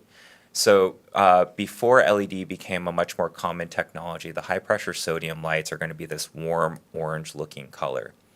More recently, you're starting to see LED become a much more common technology. You see it here in buildings, you see them in street lights, you see them in our traffic signals, and so they're much more common. The photo on the right-hand side is on Duarte Road as well. And so what you're seeing there is a 3,000 Kelvin LED light that's on a private pole. And so you'll see the difference between that orange and that bright white light. So you'll see about an 800 Kelvin count difference between those two lights in very similar areas. And then for another example, so during the day, you'll see the photo on the left-hand side. That's a standard utility-owned pole that Edison owns and maintains. The middle picture is going to be a 70-watt high-pressure sodium. So you'll see it's a little bit different than that first picture we showed in the slide prior. It's a little more yellow, a little less orange, but that's because of the wattage count. So it does adjust the color just a tad. What we've been doing internally is when the city-owned lights are going out, we're introducing the 2,700 Kelvin bulb when we have the opportunity to do so. So the photo on the right-hand side is on Highland Place, north of Hillcrest. We've been able to introduce the 2,700 Kelvin light in there, and it's been successful. We haven't heard any negative feedback from the residents in the area. Typically, when you get no feedback, John from Edison had shared that when you get no feedback, that's typically good news. When you get feedback, it means that they don't like the color count or it's too bright. So no news is good news for something like this. And how long has that been? This light in particular, I believe, is about 18 months. And then again, we wanted to show the Duarte Road comparison. So you'll see again, picture during the day of the car wash. You'll see the warm orange bulb there in the middle, and that's a 200-watt high-pressure sodium. And then again, the LED, which is going to be that 3,000 Kelvin. So you'll see a little bit more orange in the middle, and then the bright white 3,000 Kelvin on the right-hand side. So what is LS1 Option E? So Option E is a program that Edison offers that changes out those high-pressure sodium lights to LED. Communities that participate see savings as soon as the project is complete. So Edison, once the community opts into this program, will then procure, purchase, and install the new LED lights. They utilize the latest generation fixtures, which means that they try to purchase the latest and greatest in terms of technology. The LED lights would then provide superior ability to see the color beneath these lights versus the high pressure sodium. Typically, LED lights produce a little more light, about twice as much light as a high pressure sodium, and they're twice as efficient as a high pressure sodium, so you'll see energy savings as well. They provide better visibility, which translates to safer driving and improved pedestrian conditions in their intersections. And then, as I mentioned earlier, these lights save significantly on our energy bills, which then in turn reduces our carbon footprint. So Edison has had this program for some time. Across the county, they've changed out over 220,000. And actually, I think this number is much higher. As John King had mentioned, they've actually been doing this in other communities, so this number is probably much higher now, now that they've been implementing it. Typically, Edison suggests that the standard warmer color for their lights are going to be around 3,000, but as I shared earlier, based on feedback from this council, the lights are now 2,700, so Edison actually offers the option to the community to choose between 3,000 and 2,700, and that was based on the feedback from this council. Edison also utilizes a standard like-for-like wattage replacement, which means that there is no significant change out to the electrical wiring of the streetlights themselves, which actually improves their delivery method. So it doesn't change the colors, or it keeps it consistent so that they can make sure that we're getting a quote-unquote a like-for-like between high-pressure sodium and LED. So should council approve this option E, what implementation looks like is that Edison would work during normal business hours, 5 days a week, Monday through Friday. It would take about a month's time. So what Edison had shared with us is typically takes somewhere between 2 to 4 weeks based on the number of lights that we have here in town. Edison would continue to own, maintain, and operate the street lights, but then obviously then the city would see the savings on our energy bills. And then the community would see that the upgrade would bring improved safety, lighting, energy, and cost savings, which would help our budget. And then it would improve visual acuity for residents and visitors of Monrovia. So what option E then represents for us is that it would represent an annual savings of about $77,590 based on the estimates that Edison has provided to us. And this is for the utility poles only. We would then, if approved, staff would then start developing a project proposal to retrofit the city-owned lights, which again, we have about 1,400 left over that we would need to retrofit. And then we would finalize the lamp selection, a work plan, and then a budget that we would then present to City Council. The goal of that is that we would want to retrofit the city-owned lights at a similar time frame as when Edison would change them out. That way it's to the public. They would receive it as one cohesive project rather than two. So the requested action tonight, the recommendation is to approve the LS1 Option E program, and I'd be happy to answer any questions. Any questions of? It's a long time coming. I do have a question then. So are you saying that if we went ahead and approved this, or we want to go forward with the Edison project, that we would at the same time develop something for ourselves, so it's all done at the same time? Is that what? That would be the goal, because right now the city-owned lights, there's no budget allocation for them right now. We would want to do an inventory of city-owned lights, get a cost proposal for each of them. Some of the city-owned lights, we have different fixtures. So we have in Old Town, we have the right. specific lamps for just Old Town, so we'll want to make sure that we account for that as well. We also have been changing out some of the lights over time to LED, so it's not necessarily a full 1,400 lights that we have to change out to.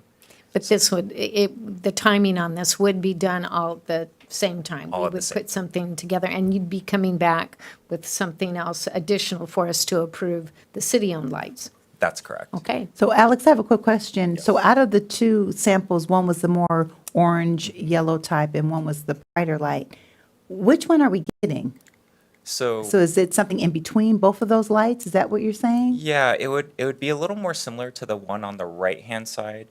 It wouldn't be quite as bright white. It'd be a little bit warmer, but it'd be closer to the one on the right-hand side. Great. I appreciate that because honestly, the lights that we do have, particularly on, I want to say the word Marengo, but we're not in Pasadena, but anyway. Magnolia? Magnolia. Mhm. Seems a little dark to me. So I'm glad, so it'll be brighter. Correct. Perfect. I was driving home and I was thinking, we need brighter lights. So this is perfect timing. Great timing. So it's in between these two, not as bright as this, but not as orange yellow as the 200 watt HPS. Correct. Got it. Okay. Because remember, one of the reasons we went to a lower one was because of Gloria. Animals? Yeah. Gloria, brought up the subject matter. I have a question, Alex. On the picture on the right, there's a blue light underneath the white light. Is that some sort of reflection, or what is that? Yeah, No, it's just a that's reflection Mars. from the picture, from the camera. I'm sorry? It's a reflection from the camera, so it's, Okay. it's not a additional light. Okay. UFO. Alex, real quick, can you speak to the pilot projects that we've done over the last couple of years with Yeah. public feedback? Absolutely. So we do have a couple of pilot areas as well. We do have one off of Doherty Road, and then we also have one light across the street here, which we did the 2700 lights on. Similar to what I had shared earlier, the sentiment about no news is good news. We received less than 50 responses on our survey that's been on the website for about 2 years. So no news is good news. I think everyone is looking forward to it. Part of that, I think, is also because LED is such a common technology now that a lot of people just figure that we're going to do it anyway. And I think that's the expectation. I'm just excited that we're moving forward because it's wise. They have a longer life expectancy. It means less times you guys have to go out there and change them. A lot cheaper in terms of the energy use and just reduce their greenhouse gas emissions. Sounds like a win-win for everything, and I'm glad we have a lower wattage or Kelvin light that I think is also dark sky compliant. So sounds great. Thanks. Right, that was a big issue when we looked at it the first time. Okay, if no further questions, do we have a motion? I'd like to make a motion to approve the LS-1 Option E agreement with Southern California Edison for retrofit of the utility on high-pressure sodium vapor streetlights citywide to LED technology and authorize the city manager to execute the necessary documents in a form approved by the city attorney. I'd like to second that. Okay, we have a motion and a second. Can we please have a roll call vote? Council members Belden? Yes. Jimenez? Yes. Spicer? Yes. Mayor Pro Yes. Tem Dr. Kelly and Mayor Shevlin. Yes. Now we're moving on then to item, let me get that. Madam Mayor, I need to Oh, exit yes, stage yes. left. Mr. Because I'm a Spicer board is member. recusing himself. Yes. He's a member of the Historic Group. Society. Correct? Did I get that right?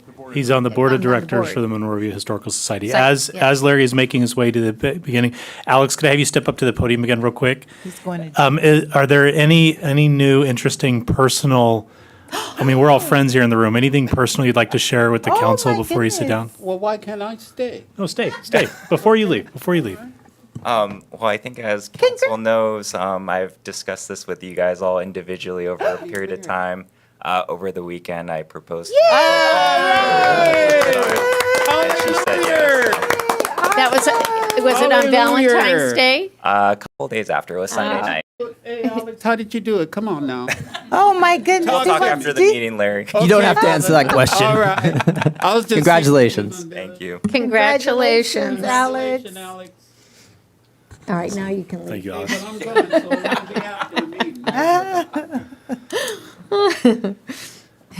And this is another one of those, I see some people out in the audience that just might have a reason for public comment on this, but they're shaking their heads. Okay. I'll be at 117 East of Tar. Okay. Then we have, I'm sorry. Larry, get me Who water. is, Dylan is presenting this.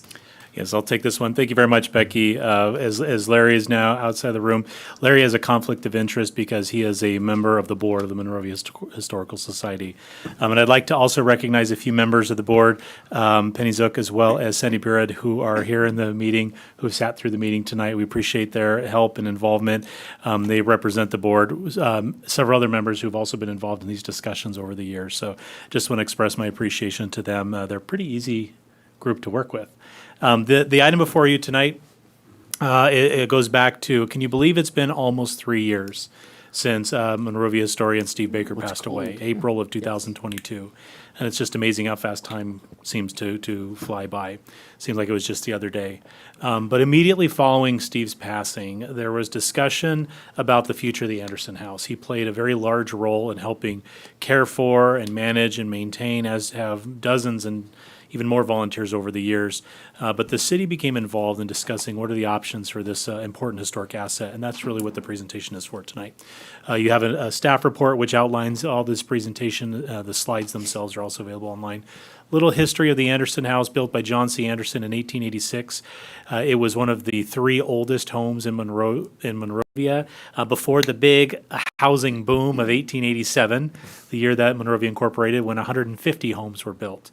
But what makes this home incredibly important is its pristine condition as an original home. One family lived in this home. So it's a very old, important part of our history. It's located at 215 East Lime, less than a block away from where we sit tonight.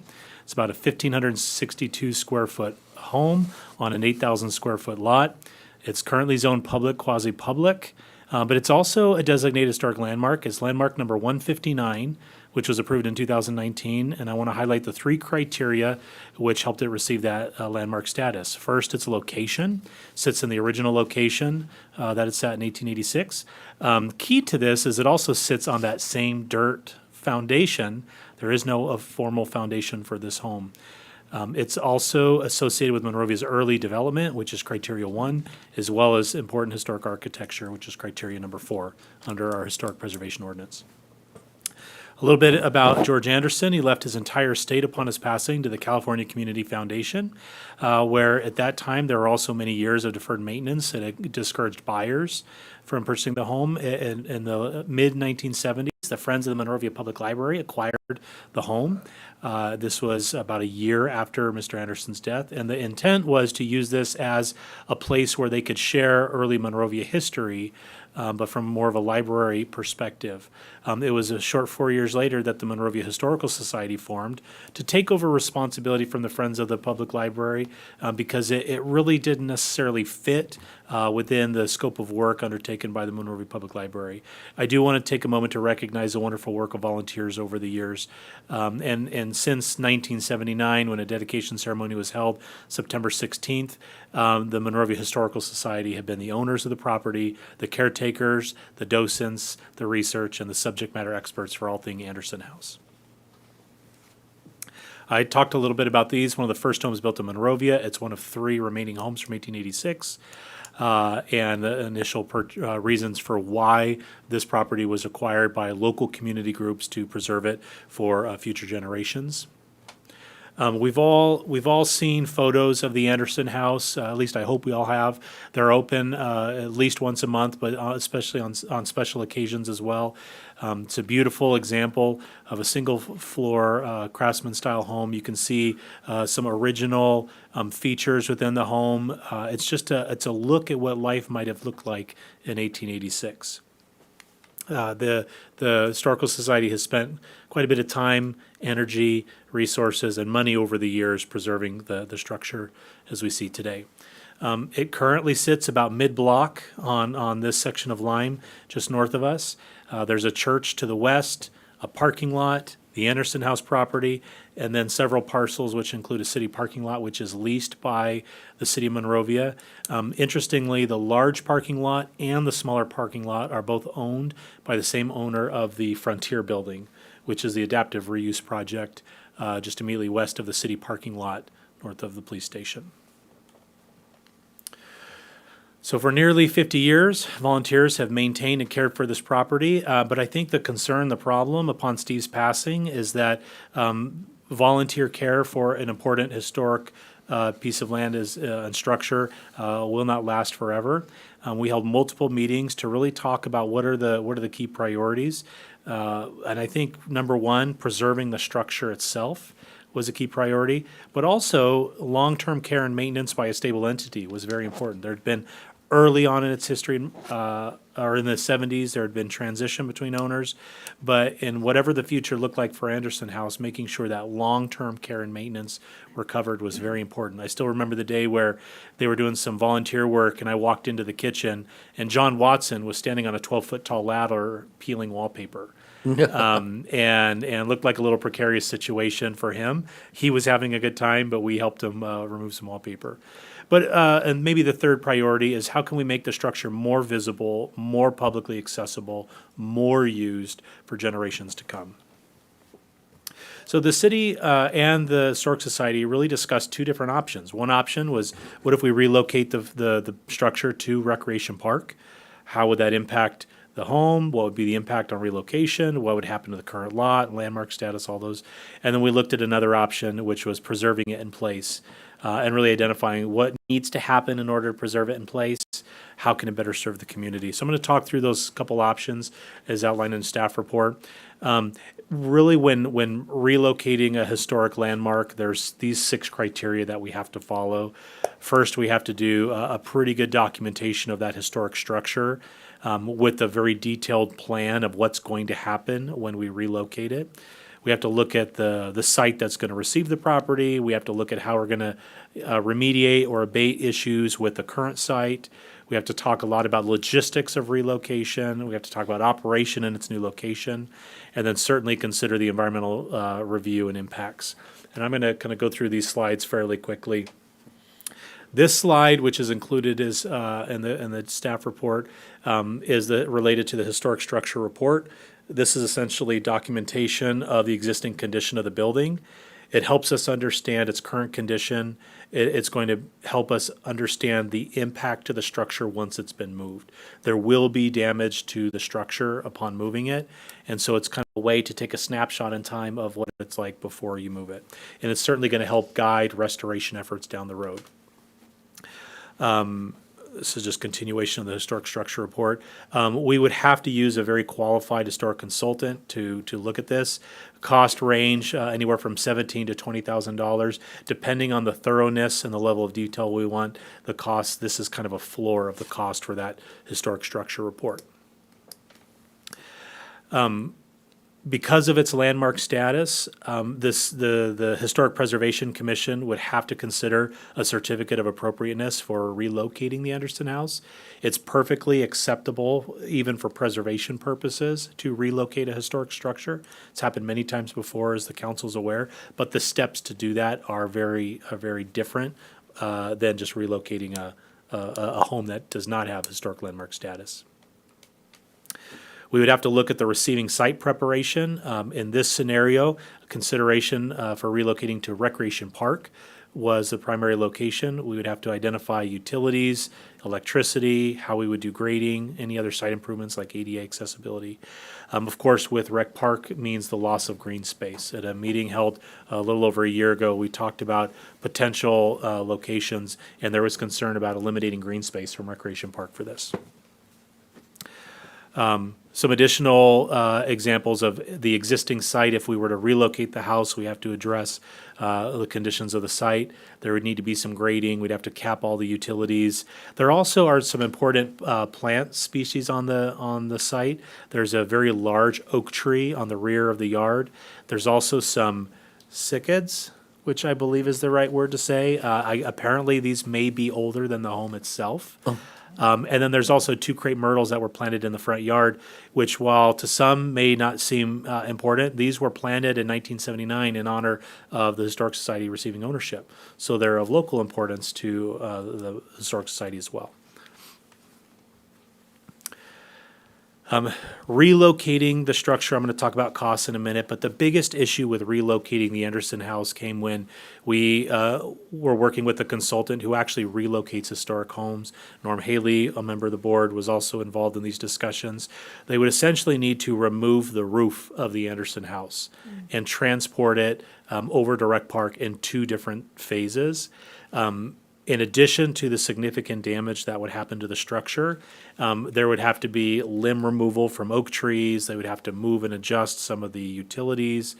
There wasn't a direct path to get it to its location without significantly damaging the Anderson House and some large oak trees along the way. Another important part of the historic structural report is we would have to look at the restoration plan and how we fix what's been damaged by taking off the roof and putting it back on. Wallpaper, plaster, even the nails would be new 2024, 25 nails, maybe not the original nails that are used to hold it in place today. But we'd have to look at code upgrades like sprinkler systems. And have to look at new important utility upgrades to make sure that the building was code compliant now. Just some questions we would have to review under an operational plan of moving it. And then, of course, the environmental review, I think a very key aspect to this. Probably $65,000 to $70,000 to prepare the environmental review. We would have to list out everything involved with relocating the Anderson House. Ultimately, what it would probably lead to is what's called the statement of overriding considerations. The city would have to make this statement, make a finding that says, we understand there will be an environmental impact by moving the house, but we're moving the house, and this is these are the reasons why. I think there are a lot of people who believe that maybe preserving the Anderson House in its current location is more ideal than relocating it and having to make that kind of finding. That's a pretty significant finding, especially for a community that embraces historic preservation as much as we have. The cost to get to that, as I mentioned earlier, are pretty significant. So all this to say, when I held a meeting with the Historic Society, someone asked the question, well, Dylan, if this is going to be the impact of the Anderson House, what really are we preserving if that's the level of damage? So we got our heads together and started thinking more about how could we preserve it in place and what really does the structure need. There are several benefits to preserving it in place. We would not need to do the historic structure report. Environmental review is significantly shorter and less impactful. There are also exemptions for preservation efforts. Funding that we would otherwise spend on studies and consultants and documentation could actually be put to use actually improving the property. And then we would significantly reduce the impact to Recreation Park, as well as potential impact to Lime Avenue, that 200 block of Lime Avenue. Some of the needed improvements here, it's really hard to see, but I'm just going to summarize about $120,000 of improvements from utility and electrical and plumbing, and even some site plans and grading and plaster that are all things that the Historic Society have been working on over the years, some with the help of volunteers, some as donations come in. They've spent considerable money already replacing roof and new front porch and landscaping and those sorts of things. But the improvements that are needed, there's a lot, funding can go a lot further to actually start addressing that list of improvements. There's some other improvements that are more the nice to have, but maybe more of a future plan if the structure was to stay in place. And I'll talk a minute about some of the most important, right out of the gate items. We talked about some of the enhancements that could really make this the Anderson House more beneficial to the public. There's an old shed in the rear yard. If that were upgraded or replaced with some kind of newer, modern facility that could be used to host events or rentals, could be used as a serving area, storage area. Think of it almost like a pool cabana house. In my mind's eye, that's what I see. The northwest corner of the property, where the original location of the outhouse was, probably needs to be excavated. There's probably some really interesting goodies back there that are left by the family or dropped during use from the late 1800s. The large oak tree we want to preserve, as well as the other plants out front. There's some irrigation issues with sprinkler system, perhaps looking at an ADA ramp for the facility. Now I want to talk a little bit about the cost breakdown. Right out of the gate, from a city funding perspective, when The city had purchased insurance for several city facilities, including Canyon Park. When Canyon Park was closed multiple times for natural disasters and the damage caused, the city received funding as a one-time, what we call business interruption. It's basically, it's an insurance check that helps you cover the cost from your lost revenues. The city received 3 of these checks for 3 different claims, and one of those we kind of earmarked for Anderson House. That amount is $163,679. It's a one-time revenue, and we wanted to allocate that to a one-time expense. And so that money's been set aside in our capital improvement program in the event that council wants to proceed with this project. We showed the cost breakdown of relocation. So historic structure report, environmental review, relocation grading foundation, utilities, building improvements, approximately $477,450, versus the cost to put in a new foundation, which we received an estimate for $70,000, as well as undertake those building improvements that were listed on that previous slide. That total alone is $200,000. So, the project is almost 80% funded, or maybe slightly above 80% funded, if we go with the preserve in place concept. I listed out some of the benefits and some of the negatives of relocating it. I want to highlight that under both scenarios, what the Monrovia Historical Society has requested and suggested is the city would accept ownership of the Anderson House. I think both scenarios, the city becomes the owner of the Anderson House property. Under option 1, relocation, in order to make the project pencil out, the Historic Society would look at selling the lot after the relocation is complete. The sale from that lot would be used to fund the program. Another benefit, relocation, would bring the Anderson House closer to the Monrovia Historical Museum, located at Recreation Park. Perhaps there are synergies for them being in tandem in the park. Also, let me go now to, I highlighted those other points. Let me go to some of the downsides. Impact on parkland, loss of green space, negative impacts to the Anderson House we've talked about. Cost, it's a significantly greater cost. As well as the future of parcel 215 East Lime. One thing the city would have to do as part of that historic structure report and the environmental review is determine what happens with 215 East Lime, where it has a parking lots on both sides that are owned by another party. I think that party would be most interested in buying the lots. I think eventually development would lead to higher density housing concept for that block. And I think the residents there would have reason to be concerned about a larger development in their neighborhood. Preserving in place, I think, again, the process is expedited, the costs are significantly reduced, and then maintaining the landmark status, I think, would be easier to do. Remind you, there's exemptions for preserving. Some of the downsides, I think there's a missed opportunity. We're probably only going to put in a foundation one time. I do think there's benefit to having the Anderson House next to the Historical Society Museum for what the synergy and opportunity would be, but what's the cost to do that? And then I think development of the site to create additional development opportunities on the site, which I think would be a housing project. I do think it's worth noting that it would provide that opportunity if it was relocated and that site was cleared and developable. So regardless of the decision tonight, and I just want to speak, and certainly I'll invite members of the Historic Society to speak if they'd like. The Historic Society does not want to go away. They want to continue to be very active, very helpful. Think of it like members of the team, and they're asking for the city's help in maintaining the Anderson House, much like the way we maintain the Monrovia Historic Museum, where the city owns the land, the city owns the structure, spends funds to preserve and maintain it, but then maybe leases it back or partners with a nonprofit group to staff and run and operate. They want to continue serving as docents, as tour guides, and experts on all things Anderson House. There's displays, contents management that happens. There's even things like advising on relocation.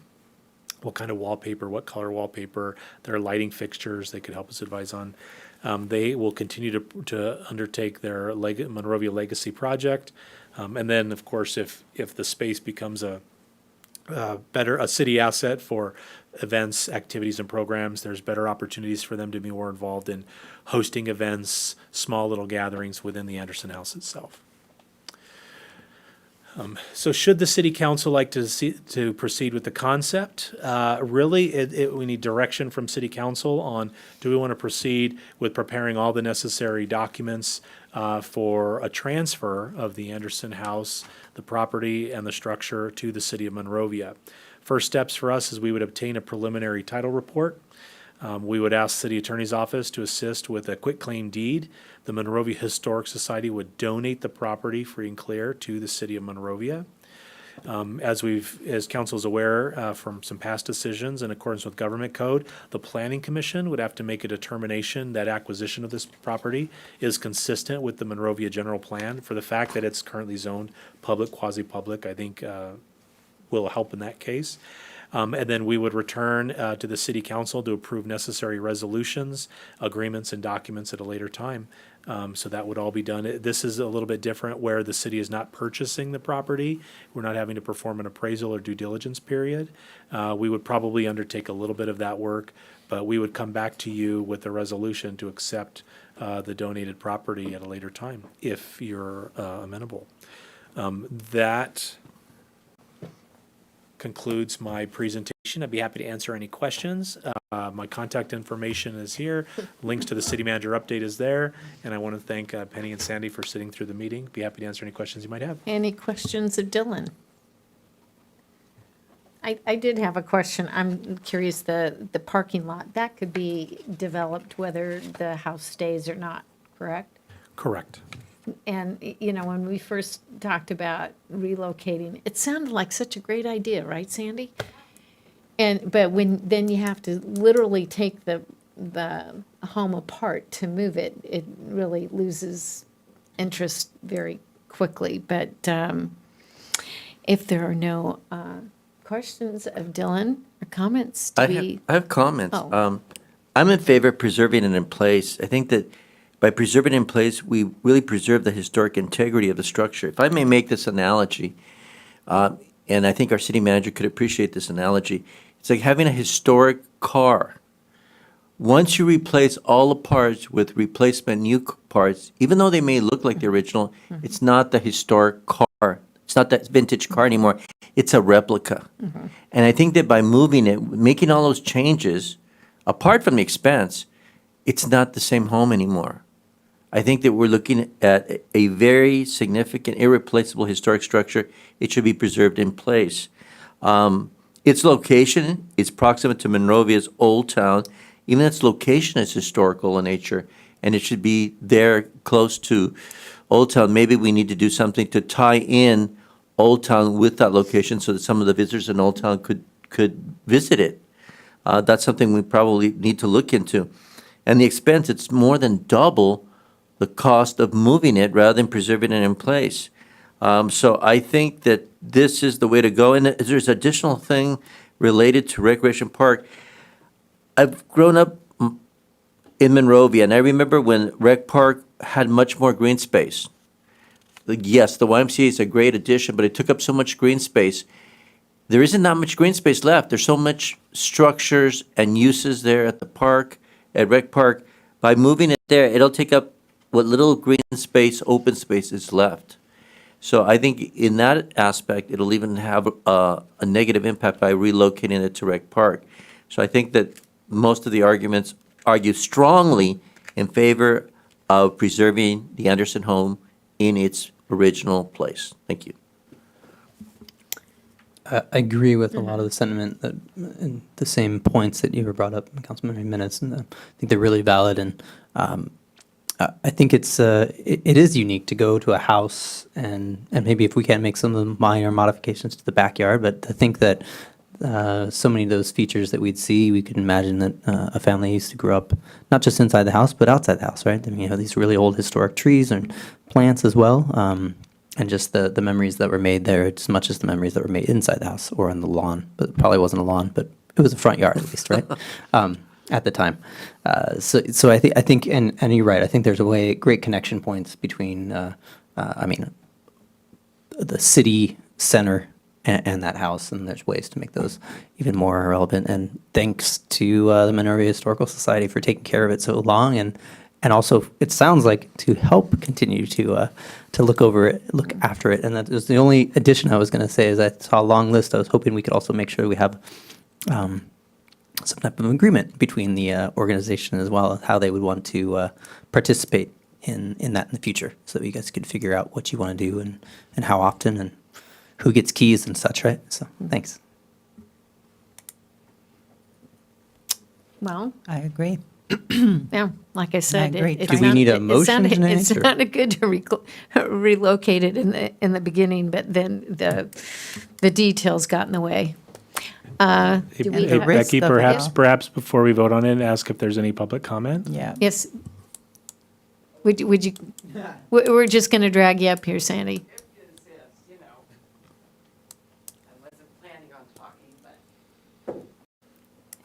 The only thing I would add to that very thorough report, Dylan, is that as the president of the board, Penny is the vice president, our concern has been we're just the latest in the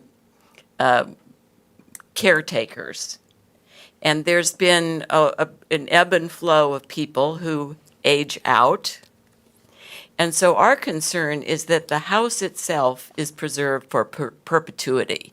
That to me is the beauty. That to us is the beauty of a stable entity. You mentioned that. I just want to underscore it, of partnering with the city, for the city to take care of the structure, and for the Historical Society, to your point, to do what we do, which is preserve the story of the Anderson House and share the story. So we are excited about it. We're really happy to be to this point because it's going to keep that Anderson House forever. It's been at risk. Yeah, so. Okay, thank you, Sandy. With that, then, is there a motion? I make a motion to proceed with option 2, acquire and preserve the Anderson House Museum in its present location, and authorize the city manager to prepare the necessary documents, forms, and reports, and as approved by the city attorney. I second. We have a motion and a second. Can we please have a roll call vote? Council members Belden? Yes. Jimenez? Yes. Mayor Pro Tem Dr. Kelly? Yes. And Mayor Shevlin? Yes. Okay, congratulations. Yeah, the idea, that's the main point, is to preserve the structure. And hopefully we can work ways to get people to come and visit it. Absolutely. Okay, that ends our administrative reports this evening. There is no further public input or items pulled from the consent calendar. Our next scheduled meeting is set for Tuesday, March 4th, here in these council chambers. And this evening, unfortunately, we are adjourning in the memory of Jake Fernthal, Monrovia High School Band and Choir Director. Just a tragic loss. Madam Mayor, Yeah, excuse me, yes. would you like to invite Larry back in? Is he here? I thought he was leaving. I thought he said, you can find me at, and he said his address. Yeah, he left. And so, yes, in memory of Jake Fernthal, Monrovia High School Band and Choir Director, just a tragic loss at such a young age. Carmen Acosta, retired Monrovia Police Records Supervisor, and then Lafayette C. Height Jr., longtime Monrovia resident. And our hearts and prayers go out to the family and community, especially for the loss of the band director.